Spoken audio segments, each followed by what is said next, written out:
Hello again, everyone, and welcome back to the Frontline with Joe and Joe. Joe Pasillo, as always, joined by Joe Resinello. And once more, dear brothers and sisters, let us go into the breach on the Veritas Catholic Radio Network, 1350 on your AM dial, serving the New York metropolitan area, spreading the truth of the Catholic faith. We are also 103.9 on your FM dial. Please be sure to download the Veritas Catholic Radio Network mobile app so that you can have access to all of our station's content. And if you want to help Joe and I, please, if you go to thefrontlinetv.com, thefrontlinetv.com, you could subscribe to us there. You not only get Joe and Joe, but a lot of other great content. And today, we are very pleased and honored to be joined by Dr. Stephen Christie, and we're going to be talking about his new book, Speaking for the Unborn, 30-second pro-life rebuttals to pro-choice arguments. Now, some of you out there at our Veritas audience might be familiar with Dr. Christie. However, if you're not, I have a quick bio. Excuse me. Dr. Stephen Christie is a physician specializing in oncologic radiology and body imaging. He is a diplomat of the American Board of Radiology. He is also an attorney and member of the Florida Bar. Aside from his medical and legal work, Dr. Christie also lectures regularly on Catholic social issues, particularly marriage, family, and the dignity of life. He and his wife, Dr. Gracie Christie, live in the Miami area and are the proud parents of 5 children. Now, this is what the Most Reverend Archbishop Jose Gomez of Los Angeles had to say about Dr. Stephen Christie's book. Quote, Stephen Christie has given us a solid, practical how-to manual for speaking with charity and compassion about one of the most complicated and emotional issues. As Pope Francis says, among the vulnerable for whom the church wishes to care with particular love and concern are unborn children, the most defenseless and innocent among us. This book will help us in our care and defense of the most vulnerable as we seek to build a culture that cherishes the holiness and beauty of human life and a society where it is easier for people to love and to raise families, close quote. Dr. Stephen Christie, welcome to the Front Line with Joe and Joe. Great to be with you both. Getting into the breach here. There you go. I love it. Love it. Joe Resinello, I'm handing it over to you. Doc, we always begin with a prayer because all good things start with the prayer. In the name of the Father, Son, Holy Spirit, amen. Remember, Amen. O most gracious Virgin Mary, that never was it known that anyone who sought your help or sought your intercession was left unaided. Inspired by this confidence, we fly unto you, a virgin of virgins, our mother. To you we come, before you we stand, sinful and sorrowful. O Mother, the Word incarnate, despise not our petitions, but in your clemency hear and answer us. Amen. In the name of the Father, Amen. Son, Holy Spirit. Amen. Well, Steve, I'll tell you, I mean, Joe and I have been doing this for quite some time, and we get to meet wonderful people, and you're one of them. And what really impressed me, we talk a lot to people who are obviously pro-life, and, you know, you have some heavy hitters recommending this book. I mean, I actually was blown away. I mean, you know, we just read one of them from Archbishop Gomez in LA, but that says a lot because, you know, these are serious people, and you know, you got their notice. So I say that to our listeners, this is a book you should get, because the church recognizes it. And, you know, and this is very important. So I think a good place to start, Steve, is like, you know, why'd you write the book? I mean, obviously we're in the, you know, the fight for life. And why is it unique, the book? I'm sure it has a unique twist. Could you just break that down for us? Sure. I guess the pithy answer why I wrote the book is there are really 62 million reasons why I wrote the book, right? 62 million abortions in the U.S. alone since Roe. And to put in that perspective, it's more than the populations of California and New York combined. And if what's, you know, being aborted isn't alive, is not human, then I guess it doesn't matter. But if these abortions are of living human beings, then we've killed 62 million children. And really, that's why I wrote the book. I guess I also wrote the book because, and I really do believe this, that the pro-life cause is a winning one. And we have to be able to articulate our really powerful reasons to anyone who asks us. And simply knowing, you know, like we do, that abortion is wrong, well, that's great, but it's not enough to sustain a movement. And so over the years, I'd stumbled across so many wonderful pro-life arguments, as I'm sure you both have. And I thought it really was time to organize them, compile them, and edit them into one source, and then present them in a really user-friendly format. So you can actually use these, you know, rebuttals in real life circumstances. I think what's unique about the book, I guess, there's sort of two things. One is sort of the structure and scope of the book itself, and I guess the other is the perspective from which I write. The book itself, it's really the only handbook of its kind that presents these 30-second rebuttals to every pro-choice argument. You know, there are some fantastic pro-life books out there, and I really depended on them for writing my book. Randy Alcorn's in particular, which is the Bible for me. I think it's in the pro-life movement. It's a fantastic, amazing book. But these are concise rebuttals that anybody can use in real life discussions. And I guess the other thing is the perspective from which I write. You know, as a physician, I've studied science and embryology, and as a lawyer, you know, I've studied the law and the Constitution. And as a father of 5, you know, and I'm careful to say this in front of women, but I feel like I do know a little bit about babies and pregnancy. And as a husband of 25 years, you know, I've seen the women, and my wife is a physician, so I've seen the women, the challenges women face in the struggle balancing their career and family life.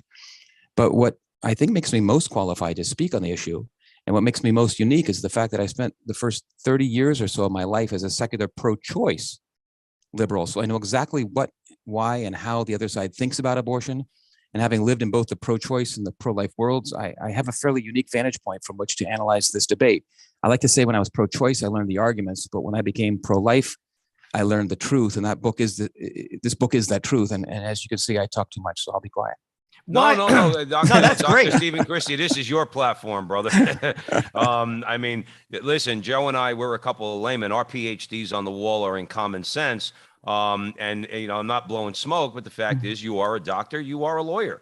And what you say on these things, particularly when it comes to, you know, wanting to, let's say you mentioned winning the argument. We are winning the argument. Okay. The country is turning, at least people are being more bold and outward in the public square about their opposition to abortion. We're with Stephen Christie at the Frontline with Joe and Joe, Dr. Stephen Christie at the Veritas Catholic Radio Network. Let me ask you this, Stephen.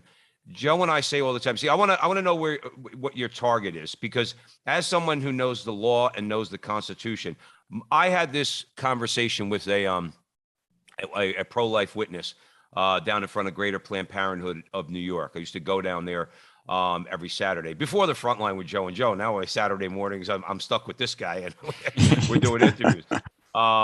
And again, I try to witness in that way. But having said that, one of the conversations we got into was we've won every argument.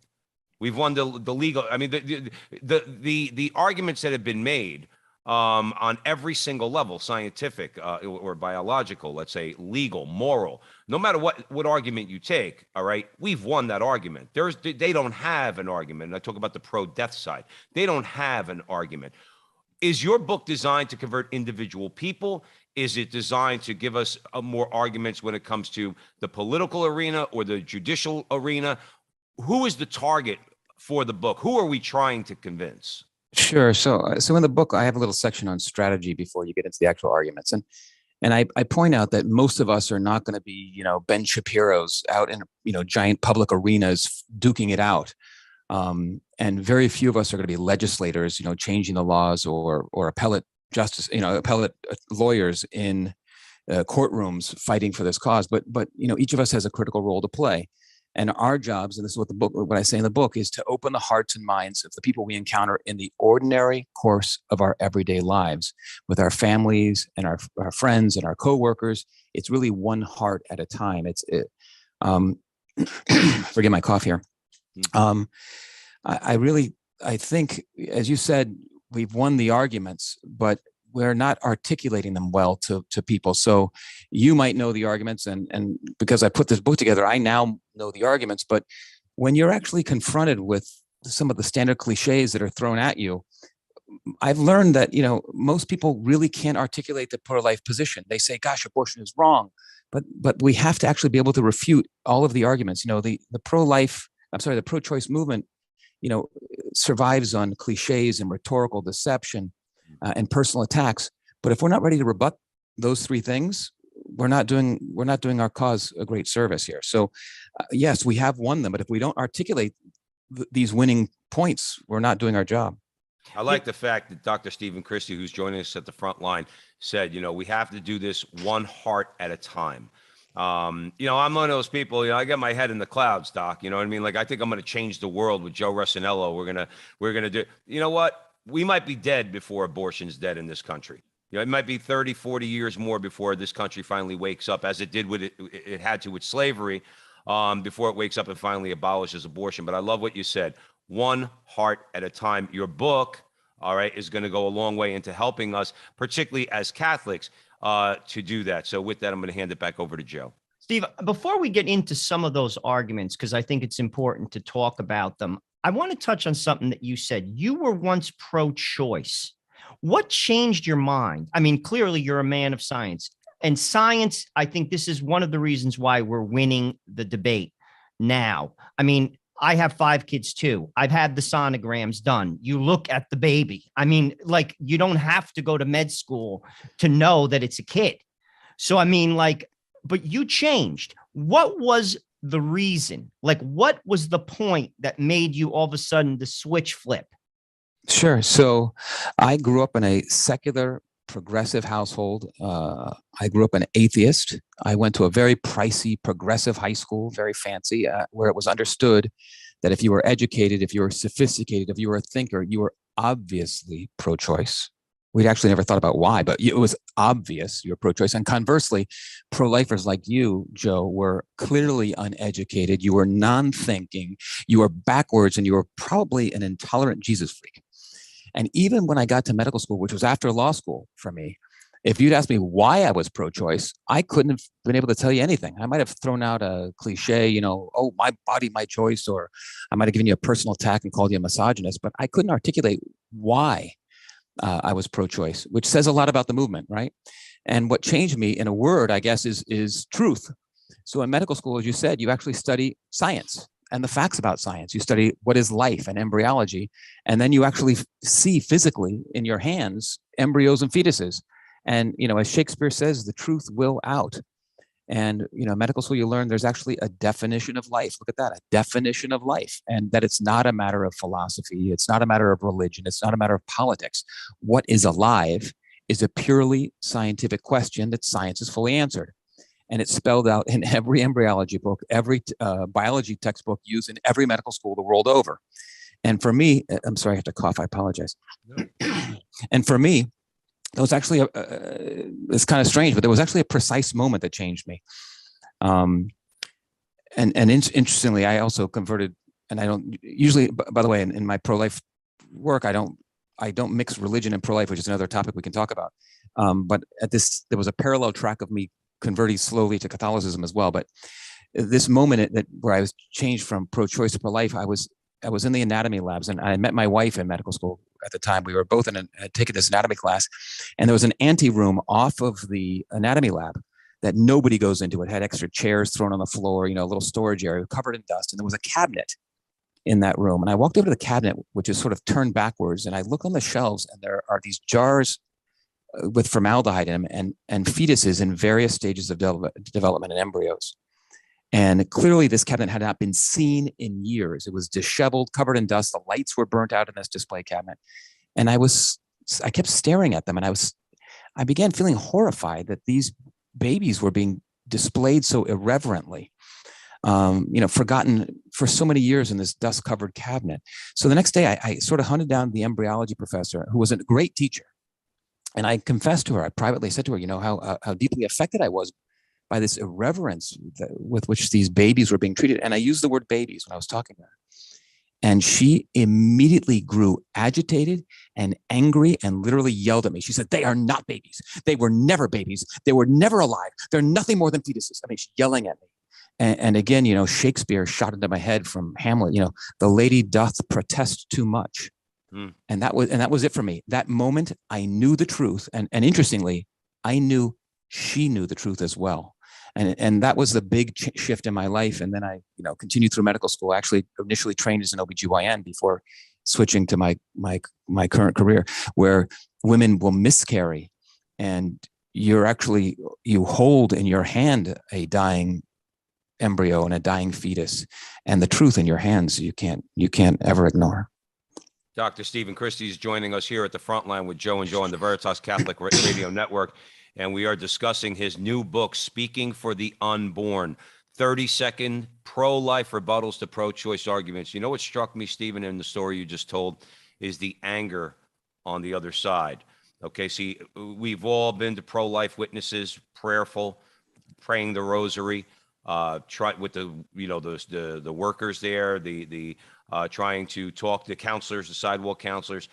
The anger that I've been in situations, okay, and I'm in the rear with the gear, Doc. I'm, don't get me wrong. I show up to pray the rosary and then I go home because, I for a variety of reasons, those people anger me, but it's because of their mocking and stuff. But that's another question. But I've seen their anger straight up right in my face, and that's when you're on the right side of things. That's when when you see that anger that embryologist show to you, you got to say to yourself, why are you getting so angry at the truth? Why are they know, this is the point of my little rant here, they know it's the truth.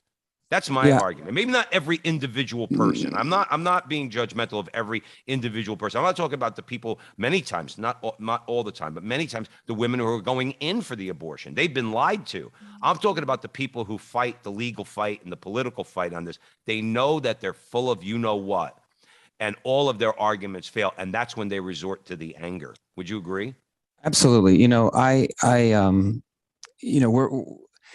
in order to maintain these cliches, the deception and the personal attacks that their philosophies rely on, it takes great effort. It takes great effort. And I always think of those three monkeys, what they're covering their eyes and their ears and their mouth, the see no evil, hear no evil, and speak no evil. We're real fighting the results of 60 years of the sexual revolution. The sexual revolution taught us to unmoor sex from marriage and family, and that sex outside of marriage was liberating. It was empowering. It was, wonderful and completely without consequences, and then it somehow shockingly turns out there were some serious consequences, right? We had these surge in unwanted pregnancies outside the safety net of marriage. And so these sexual revolutionaries had two options, right? They could do what you and I would have done. We would have said, hey, this experiment of ours backfired. And then you return to our traditional values, our traditional mores, or you are stuck with these angry people, right? They could the other option is, well, just get rid of those darn pregnancies, right? Mm-hmm. And we know what side they picked because now, I'm sure this is all over your shows, sex and sexual identity and sexual self-expression, and now this sexual fluidity nonsense are the hallmarks of today's modern culture. And the only way to get rid of those pregnancies is to pretend they didn't exist, those monkeys, right? To be blind to the truth.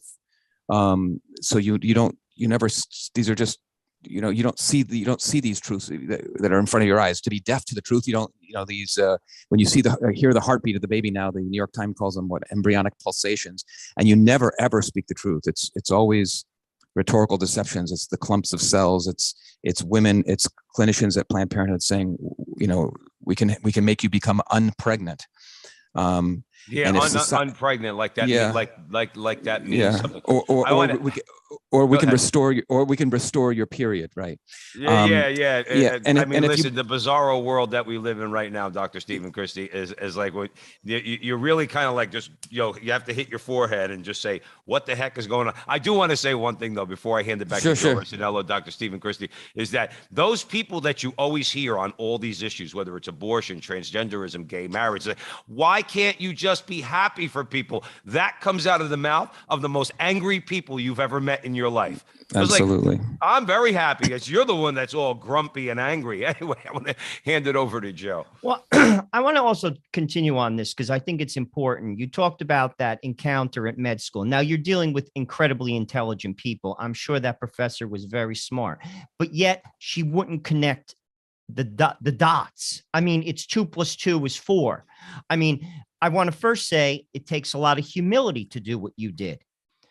That's an issue here. People can't say I was wrong. That's number one. Number two, people build up walls. They simply build up walls. And this is where I think Francis is spot on. It's love that breaks the wall.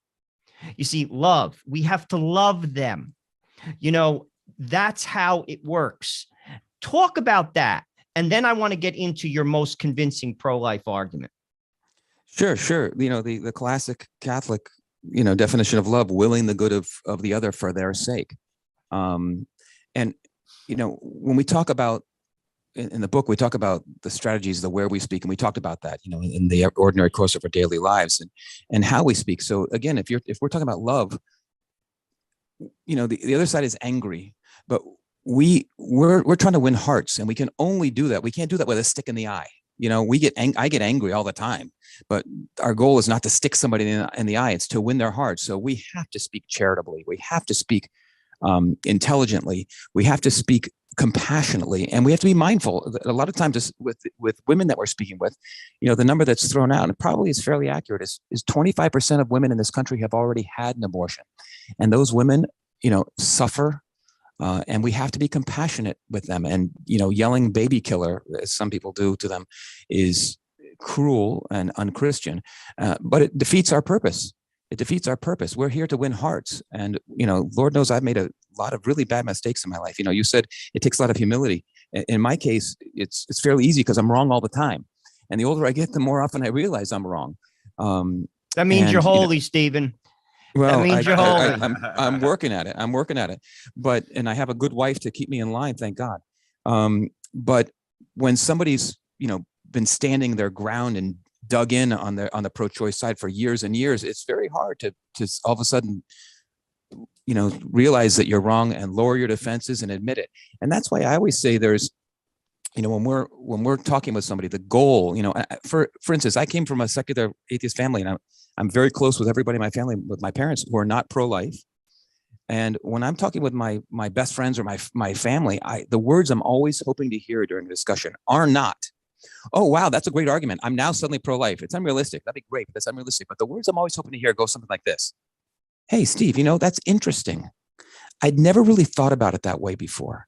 And for me, that's the sound of the heart opening up to the truth. And that's when we allow somebody, to change their minds without sticking them in the eye. "Oh, you were wrong. I told you so." Those are words that aren't helpful to them, to babies, and to our cause. So you're right. It is love. It's willing the good of the other for their sake, and which is ultimately for all our sake. Well, I mean, amen. And as I said earlier, I mean, I've seen it. I've seen that love and that compassion come through, particularly, groups like the Sisters of Life, and others, particularly within the church, pro-life witnesses, on those sidewalks in front of Planned Parenthood. They're not doing that, that old, 1980s version of pro-life witnessing where, like you said, you're yelling baby killer. I have some choice words for those who push the abortion agenda, Steve. I'm not going to lie to you. As far as the women going in, I've seen turnarounds. There's nothing that moves your soul more than a woman who's going to walk into an abortion clinic who you see turn around because of the love and compassion of another person who's doing what you say, Stephen. They're making the arguments very lovingly, very charitably, very compassionately, and many women turn around. Unfortunately, not all, but that's something that, that's why we have this pro-life movement to hopefully someday end abortion. But speaking of those arguments, Joe Resinello, I know you wanted to get into a couple. We have a few minutes before the first break, and then we can talk about some more on the other side of the break. Well, we always try to reach out to the average guy. I mean, this is the front line. And frankly, Joe and I are average guys. And frankly, most Catholics are just normal people. If you were going to give a 30-second summary of your pro-life, like witness, that argument, what would it be? Because I think that's like, sometimes if people grasp that, I think they grasp a lot. Yeah, in my book, I make a big fuss about this. So my experience is that the opportunity to defend the pro-life position is common. It usually arises unexpectedly, and you often get one chance to make your case. So you have to make it count. And if you can make that 30-second, articulate, respectful, persuasive argument, you have a chance to win hearts. And if you're unprepared, even worse, you might waste your only opportunity. So my summary goes like this. And I say, it's in the book. And I say, use this one, memorize it, be able to use it, or make your own, or modify mine, whatever works for you. But this is the one I have. It says, "I'm pro-life because I'm pro-science. There's overwhelming scientific consensus that life begins at conception. And I'm pro-life because social justice begins in the womb, because every living human being is entitled to the most fundamental right, that being life itself, because being a burden on someone is never justification for killing them. And I'm pro-life because I'm pro-woman. Abortion degrades women, treating their fertility as a defect, and enables men to use and abandon women at their most vulnerable. Abortion never empowers women, only the men who want to exploit them. And I'm pro-life because I'm against violence. Abortion is not only immoral, but is an act of extreme violence against the most vulnerable. I'm pro-life because of the visible evidence, because ultrasound and now MRI clearly show to the world what's moving inside a woman's body, a living baby. And lastly, I'm pro-life because of objective morality. If abortion is the killing of an unborn child, then it's immoral and cowardly to remain silent. And that's why I'm pro-life. And then I usually say, and why aren't you? And invariably, the person you're talking to will be stunned into silence because they're not prepared to articulate even the small, vague arguments they have. They might, spit out an attack, maybe, but usually my experience is they have nothing to say. So I think it's really important. We have this 30, I call it 30 seconds. I think mine is like more like 40 seconds, but this 30-second summary. So you can make your case. You get a chance to do it. Make your case. Dr. Stephen Christie is joining us here at the Frontline with Joe and Joe on the Veritas Catholic Radio Network. And that's amazing, Steve. The book is Speaking for the Unborn, 30-second pro-life rebuttals for pro-choice arguments. You know what I think is most cutting there is if you're talking to, again, we're talking about one-on-one, talking about individual people. What you just said, the feminist leadership, the radical feminist leadership in this country, okay, they know every argument you just said. They know everything you just said is true, and they don't care. I don't care how judgmental that sounds. I've been following feminism since I first became politically minded back in the 90s, okay, late 80s and 90s. They don't care. Particularly, Stephen, what I found powerful in your 40-second elevator pitch was the argument about the exploitation of women. They cannot argue against that, okay? How many women have abortions that don't want abortions because a man forces them to have one, okay? Yet they don't want to admit that. But if you tell that to it, again, one-on-one, to a woman who might actually be in that position, you could, like you said, you could turn them around. Joe Resinello, what else does Stephen Christie argue for? What other arguments are there? Well, what's your toughest pro-choice argument to rebut? Because obviously people are going to come at you. What's the toughest one? Well, as your partner there pointed out, there are really not many arguments for them to make. So the typical arguments they make about when life begins or what's alive or what's a person or what's a human being, those are all debates the pro-choice movement lost a long time ago. The only real argument to have, the debate left to have, has to do with, balancing a mother's right to control her body, her bodily integrity or her autonomy, and the unborn child's right to not be killed. And really the question then for them is, when does a living baby's life matter enough to burden a woman who's pregnant? And when we're comparing the rights of a baby and the rights of the mother, you have to, analyze what are the actual rights you're talking about. And for the mother, it's her right to a certain lifestyle and her temporary inconvenience, even significant inconvenience, versus the baby's right to not be killed, the right to life. And these two rights, lifestyle versus life itself, are simply, not equal in moral weight. Life always trumps lifestyles. And that's the only discussion legitimately they can have. But in the end, they lose even that one argument they have, because in the end, they're really just, as Joe was saying, the other Joe was saying, that all they really ultimately believe in is that sex should be without consequences. And they're willing to do just about anything, even kill the unborn, to preserve that goal. And we just don't believe that being a burden on someone is ever justification for killing them. No, absolutely. I mean that's something that we have to hammer home in this culture war that we're in. Abortion, which is central to that culture war, has to be defeated. We want to talk a little bit too after we come back from the break about the contraceptive mentality that leads to abortion, if that's okay. Dr. Stephen Christie joining us here at the Frontline with Joe and Joe. Joe Pasillo, Joe Resinello, the book that Dr. Christie wrote, Speaking for the Unborn, 30-second pro-life rebuttals to pro-choice arguments. You're listening to us on the Veritas Catholic Radio Network, 1350 on your AM dial, 1039 on your FM dial, spreading the truth of the Catholic faith to the New York metropolitan area. Stick around. We got another segment with Dr. Stephen Christie. We'll be right back.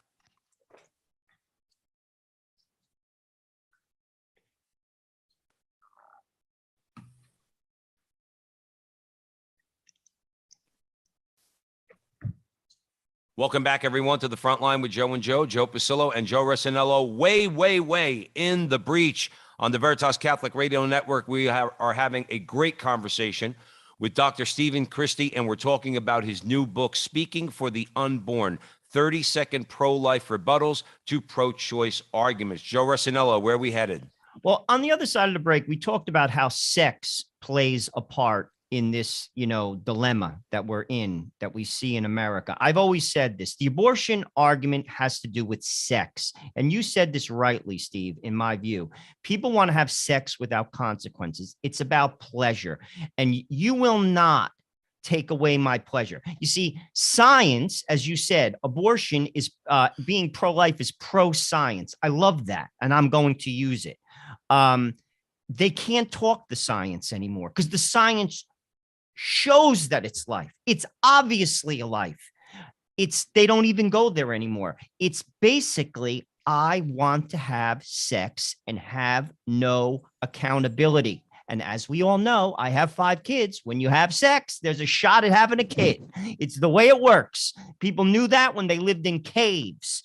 How has the Cultural Revolution and obviously the use, it's prolific, of contraception, even in the Catholic world, clearly, let's be honest, Catholics contracept. They're not supposed to, but they do. How has that played into this? Well, I'm not a educated philosopher, but really, I think if you go back, it has to do with, unfettered liberalism as the highest good. That when our country was founded on liberalism, there was this implicit constraint that, autonomy, our individual autonomy was never absolute, but was constrained by a sense of duty and responsibility. And that there were basic fundamental moral truths that constrained our human behaviors, that, rights had corresponding responsibilities. And in this now new sex without consequences, it's a me culture. And if you're having sex without consequences, not only is contraception required, but abortion is required as well, because as we know, contraception will fail eventually, which is why 25% of women have had an abortion. And contraception, as you said, just teaches that life is about pleasing and pleasuring ourselves. And as we all know, the mantra of today's modern secular culture is self, self, self. It's finding yourself and expressing yourself and being true to yourself and self-esteem and taking selfies of your tuna fish sandwich, for lunch. Mm-hmm. And excuse me, and the pro-life movement, and conservatism and Christianity is also about the self, but in a radically different way. It's about selflessness and self-sacrifice and self-denial and self-control and self-giving. It's about losing yourself in the service of others, that your life isn't about you. And the consequences of this contraception mentality of self pleasure, as we've all seen, and every statistic is out there to show it, has been disastrous.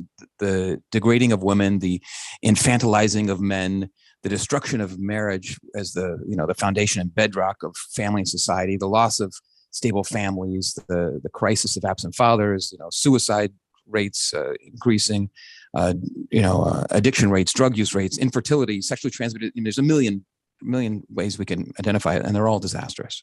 You said something. I just want to touch on something you said, Joe, because I think it's very important. Originally, when you talked about your approach, you don't bring in religion.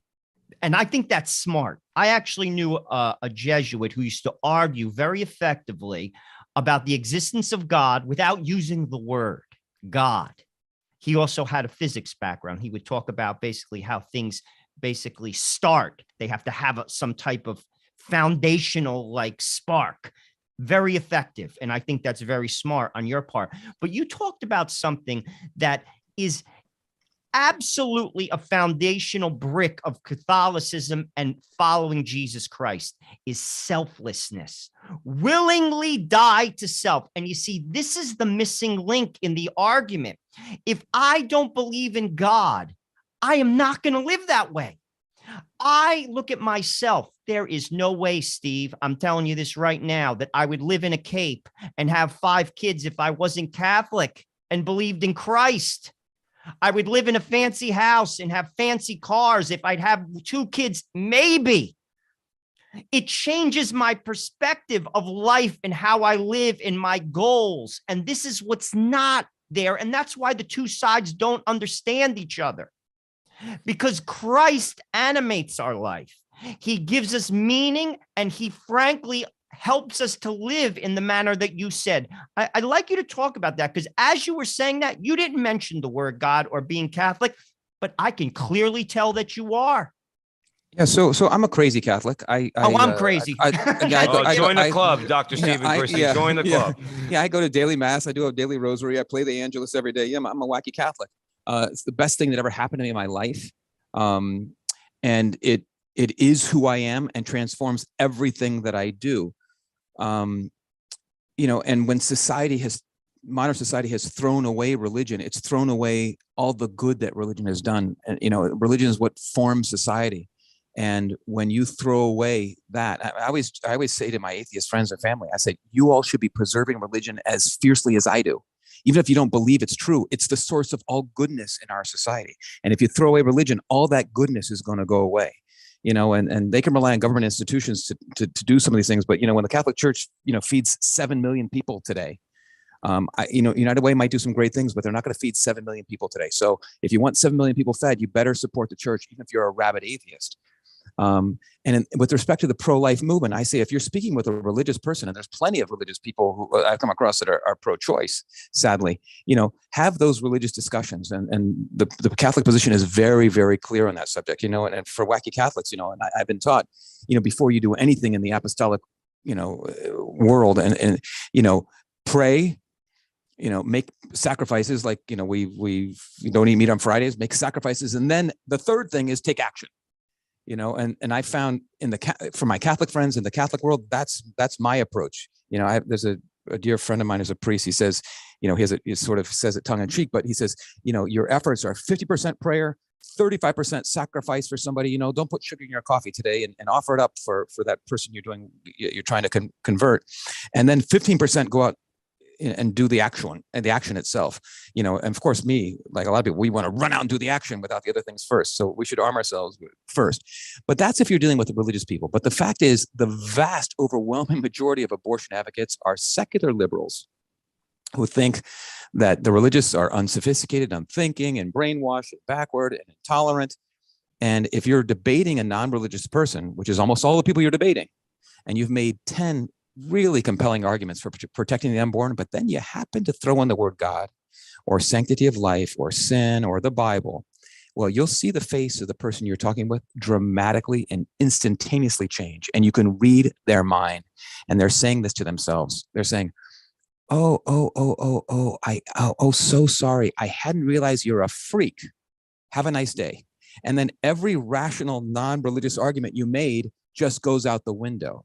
So I've learned that making religious arguments to the vast majority of people you're talking with is handing your opponent a huge club with which to beat you over the head. So Dr. we have, Stephen, I'm sorry, go ahead. So I'm sorry, Stephen, go ahead. So I was saying, so we have so many compelling non-religious arguments that powerfully explain why abortion is wrong. I say we stick to them. We want to talk about some of those arguments. Maybe we'll do a little rapid fire here.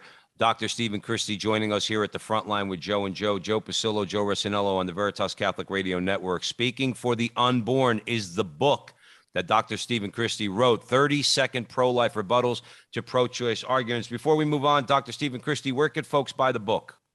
So it's on Amazon.com, Speaking for the Unborn. But there's a great resource that I put together. It's a website, speakingfortheunborn.org, speakingfortheunborn.org. It has teaching videos I put together. It has photographs of embryos and fetuses. So when someone says to you, it's only a clump of cells at 12 weeks, you can show them a beautiful picture of a baby at 12 weeks and say, did you know this is what it looks like? And sometimes we let the babies speak for themselves, and they move people to tears. There's animations by Anthony Levatino of the various abortion procedures, so they can actually see what an abortion is without actually having to witness one, which is, even the animations are very, very difficult to watch. So it's a fantastic resource. You can get through the book through that as well, and which you also can through the publisher. Excellent. Dr. Stephen Christie, I want to ask you a question, okay? I know that we had a few of the arguments, and we're going to get into those, okay? We have plenty of time, but I have one I want to ask you. Does it seem to you, and I'm not asking you to agree with me, Dr. Stephen Christie, but I just want to say, does it seem to you that the language employed to dehumanize the human person in the womb is the same language that was used, let's say, to justify on some level the persecution and the murder of the Jews during the Holocaust, or the modern day or modern age slavery, chattel slavery, to justify, let's say, the enslavement of the Africans that were taken into slavery. Do you find that there's parallel arguments, and that if you point this out to pro-choice people, the same language, the dehumanizing language that is used, do you see that from the other side? No, absolutely. So personhood is one of the classic arguments. It's not a person. It's not a person. It's not a person. You know, if you're not sure what a person is, go look up, just get your Merriam-Webster's dictionary, and a person is a human being. It's pretty clear what a person is. And whenever you hear that argument, you know what its purpose is. It serves no purpose, as you say, other than to exclude or marginalize or subjugate a class that is considered, you know, undesirable. And history, as you say, is littered with examples of how personhood has been used as a weapon to deny the most fundamental rights of life and liberty to these undesirable, you know, people, whether it was blacks or women or Jews, excuse me, or immigrants, and the list goes on. And so we now say it's time for the unborn to also escape this victimization. You know, social justice is and I get this. Social justice begins in the womb. I want to throw out one little point. I always try to do this during these interviews. My book, almost nothing in my book is really completely original with me. These are wonderful arguments by many, many, many experts in the field. And in the book, every time I make an argument, I list the sources, and additional readings that they've come from. And even on these interviews, when I say things like this, I just want to make sure people know that I'm not claiming I'm some brilliant guy who's come up with all these arguments on my own. For instance, the term social justice begins in the womb is a fantastic title of a book that's out there that's worth your reading. Excellent. Joe Resinello, I'm handing it over to you. I want to talk about the straw man argument of rape and incest. Obviously, that's always thrown out there. We hear that all the time. Whenever the pro-life movement moves forward, that one gets thrown out. But before you give your response, I want to comment on something you said, because it was so important. And this is why I know you know what you're talking about. Steve, I'm going to be very honest with you. If I'm anything, I'm honest. You get it. And I want people to buy this book because you get it. And I'm going to tell you how I know you get it. You said everything is in prayer and fasting and sacrifice. It's like an iceberg. We only see the top. But a person who's doing God's work, you don't know what's under it. People call contemplatives, it's like a volcano, and on top of the volcano is just a field of snow. You don't see what's under it.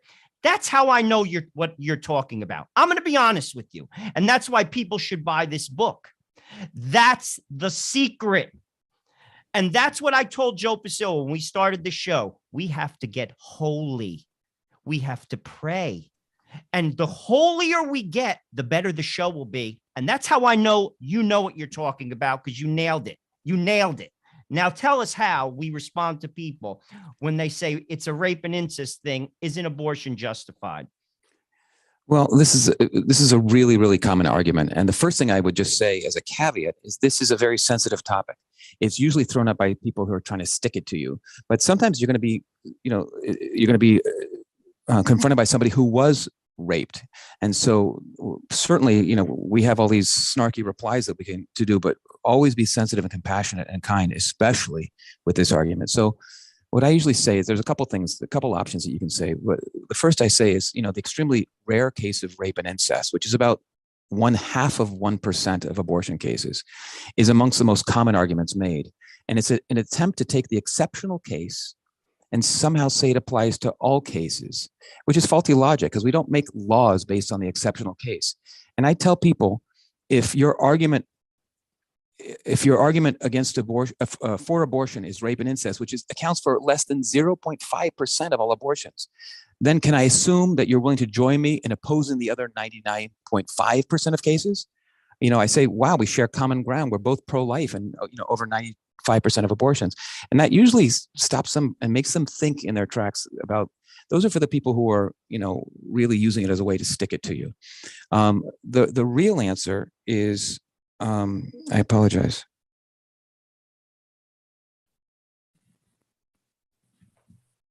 Okay.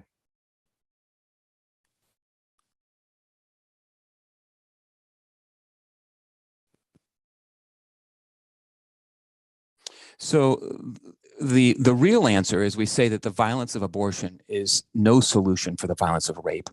Where else do we solve one horrible thing with another horrible thing, right?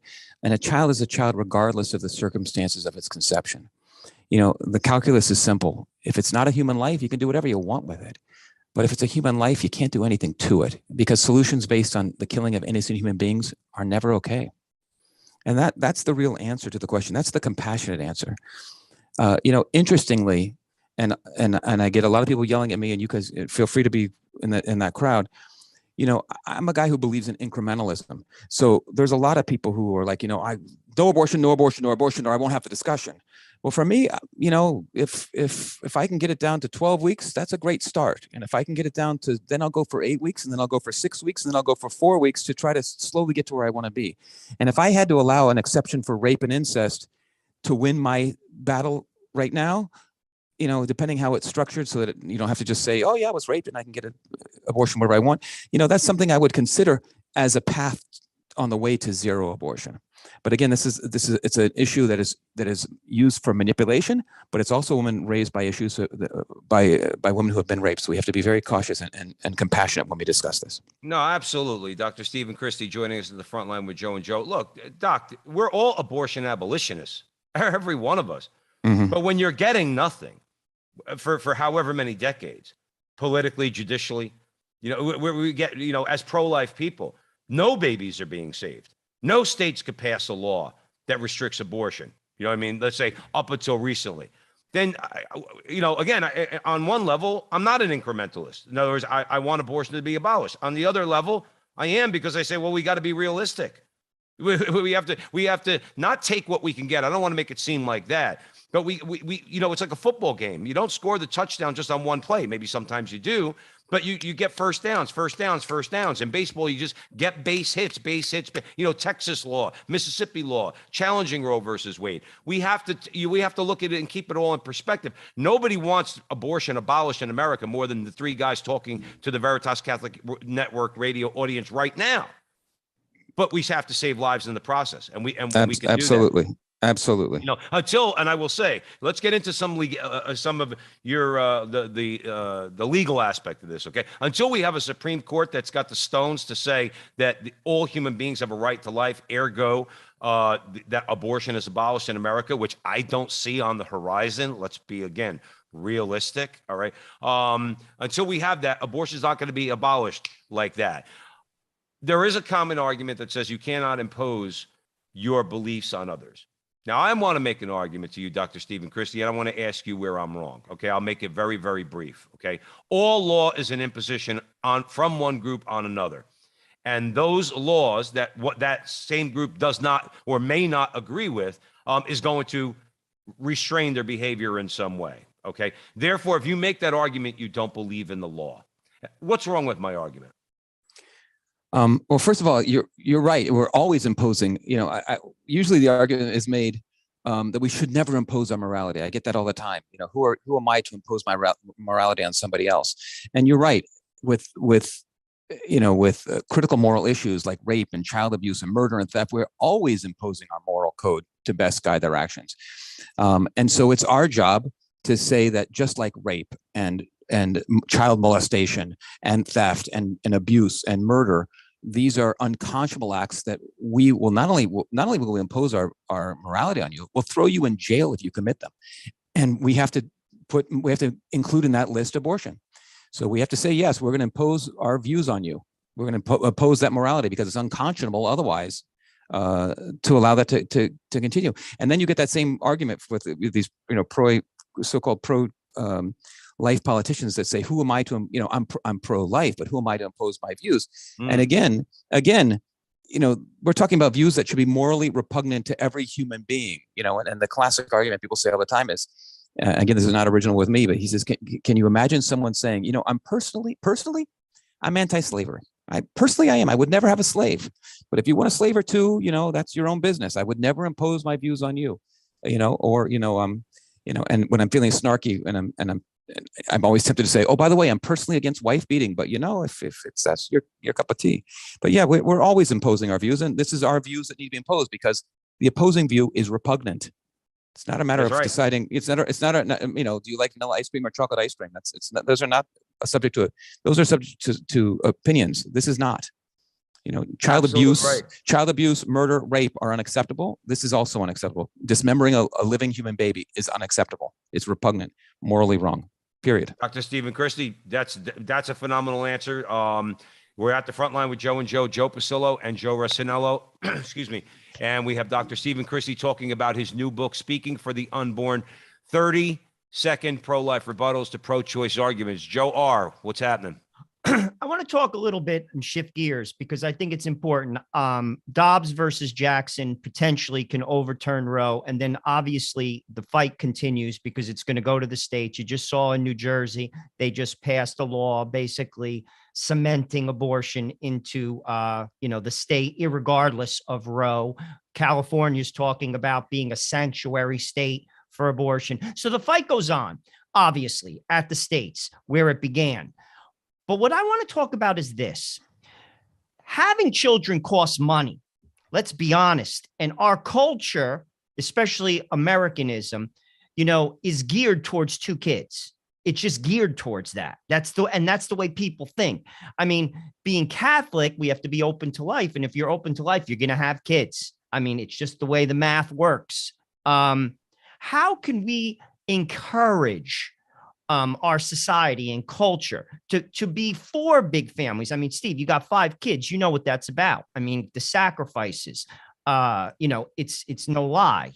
How we it's a different shift here, but we got to think like that, and frankly, we got to convince our legislators to think like it. Absolutely. My wife, who's much brighter than I am, she talks about the fact that we need to rebuild what she calls an authentic human anthropology. And that everything that is good in this world and moral in this world hangs together. So when we want an authentic, good, true, virtuous human anthropology, that requires traditional marriage between a man and a woman, and it requires them to be open to life, and it requires the family structure to teach morality and virtue. It requires religious freedom. It requires that we fight the good fight on these pressing social issues that are opposed to this authentic human anthropology, be it gender ideology or assisted suicide or euthanasia. We have to, dispel the myth of overpopulation, and we need to teach the world that this world is suffering from again, I don't say this, we're in a religious context, what we're talking about, but in this context, I say we're suffering a crisis of saints. We don't have enough saints in this world. In the secular world, I say we don't have enough, wonderful young men and women of virtue out there ready to take care of the world. And so when I see a family of 5 or more kids, I say, fantastic. The world needs wonderful young men and women that are going to go out there, rush out there and take care of the world. Love, as you say, to go out there and take care of the rest of the world. And large families teach, when you grow up in a large family, you know this from your own children, it teaches patience, it teaches selflessness, it teaches compassion, and that's what the world needs. So it's this, all the factors that are promoting this authentic human anthropology. Excellent. I have a question. You're just anti-woman. Now, my question, Dr. Stephen Christie, joining us at the front line with Joe and Joe, was Nellie Gray anti-woman?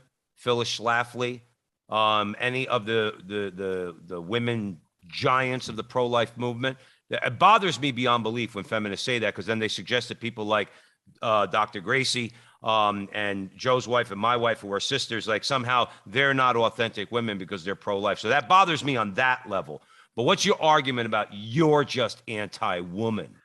Yeah, there's like 3 separate arguments that come up about men being bad. And the first is this anti-woman one. And I say, when I'm called anti-woman, I say, look, I'm not anti-woman at all. I'm just anti-killing. In fact, since nearly 400,000 baby girls are aborted each year in the US alone, my position is fiercely pro-woman. And that's again, we're trying to do these things in 30 seconds. The other thing we get is, like you pointed out with our wives, that this is the pro-life movement is just men subjugating women. And I point out three facts. I say, it's nonsense. I said, first, opinion polls show that men are actually less opposed to abortion than women, right? Because we can abuse and exploit women with it. Second, the overwhelming majority of pro-life workers and volunteers are women, not men. And thirdly, as you know, the leaders of nearly every national pro-life group is a woman. So the idea that the pro-life movement is some weapon used by men is pure fiction. And the last thing on the men issue is what I get a lot is, no uterus, no opinion. So men shut up. This is a woman's issue and a man can't, talk. And in today's social justice environment, I echo the words of Martin Luther King and Abraham Lincoln, that it would be cowardly and immoral to permit anyone to silence you on critical moral issues based on your skin color or your religion or your sex, and that you don't have to be black to fight slavery, and you don't have to be a Jew to fight Nazism, and you don't have to be a woman to oppose the killing of children. And any argument to the contrary is bigoted, it's racist, and it's sexist. And people quickly get quiet when you say those things to them. Right, they get quiet because everything you just said is true, and it forces people. Many of your arguments, Dr. Stephen Christie, strike me that it forces people to have to look in the mirror and really examine whether or not they actually believe these things. Again, I know the leadership doesn't.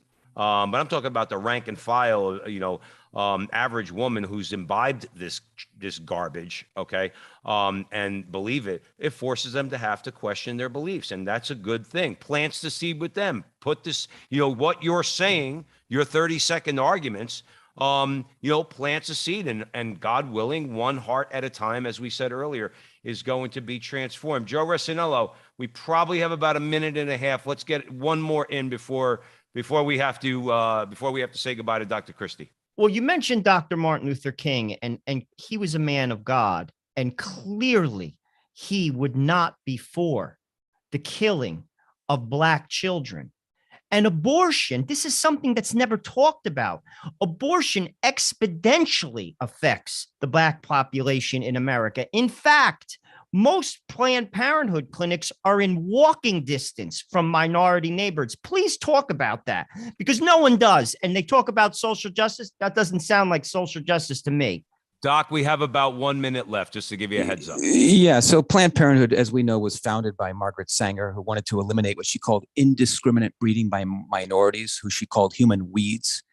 And her dreams have been supported by Planned Parenthood ever since. It's the #1 killer of Black lives in America today, more than violence, more than heart disease combined. And Black babies are aborted at 5 times the rate of whites. In New York, more babies are killed in the womb than are born. And as you said, 79% of Planned Parenthood centers are located in minority neighborhoods. If that's not systemic racism, I don't know what is. I can't understand how we don't hammer home that argument. In other words, the way they actually call people racist in America simply because they might be conservative and support conservative economic policies, let's say. Oh, you're racist. Okay. This is real racism. When you're setting up shop in minority communities, okay, how we are not from the rooftops screaming at them, you're racist because you're targeting Black and brown babies. I don't know how we let them get away with it. Dr. Stephen Christie, 20 seconds. Where can people buy the book and find out more about the work you're doing? Speaking for the Unborn on Amazon, or speakingfortheunborn.org, the website, and has fantastic resources for anybody interested in working in the pro-life movement. I'm grateful for your time, both of you. I had a wonderful experience here. Thank you.